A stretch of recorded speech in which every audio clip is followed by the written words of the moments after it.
আসসালামু আলাইকুম। সম্মানিত দর্শক শ্রোতা সবাই কেমন আছেন? আশা রাখি সবাই ভালো আছেন। নতুন করে ৪১টি স্বতন্ত্র ইবতেদায়ী মাদ্রাসা প্রতিষ্ঠার অনুমোদন দিয়েছে সরকার। এ প্রসঙ্গে একটি পত্রিকায় সর্বশেষ আপডেট দেওয়া হয়েছে। এখানে বিস্তারিত কি আলোচনা করা হয়েছে আপনাদের মাঝে জানিয়ে দেওয়ার চেষ্টা করব। আশা করি ভিডিওটি মনোযোগ সহকারে শেষ পর্যন্ত দেখার চেষ্টা করবেন। এই খবরটি ৬ ডিসেম্বর ২০২৫ প্রকাশ করা হয়েছে। এখন দেখি বিস্তারিত কি বলা হয়েছে।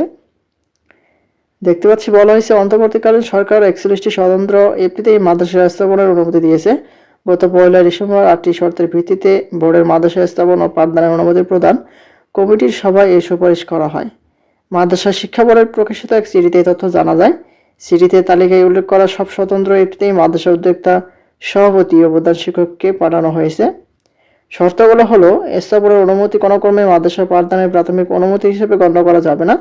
পাঠদান আবেদন করার আগে মাদ্রাসার নামে নীতিমালা অনুযায়ী কাম্য পরিমাণ জমি ক্রয় করে নামজারি এবং ওই জমিতে স্থাপনা নির্মাণ করে পাঠদান উপযোগী করতে হবে। মাদ্রাসা প্রতিষ্ঠা ও পরিচালনার সঙ্গে সরকারের কোনো আর্থিক সংশ্লিষ্ট থাকবে না। সংরক্ষিত সাধারণ তহবিলে যথাক্রমে ন্যূনতম মফস্বল এলাকায় ৭৫,০০০ ও ২৫,০০০, শহর বা পৌর এলাকায় ১,০০,০০০ ও ৩০,০০০, সিটি কর্পোরেশন এলাকায় ১,৫০,০০০ ও ৫০,০০০ টাকা ব্যাংকে জমা থাকতে হবে।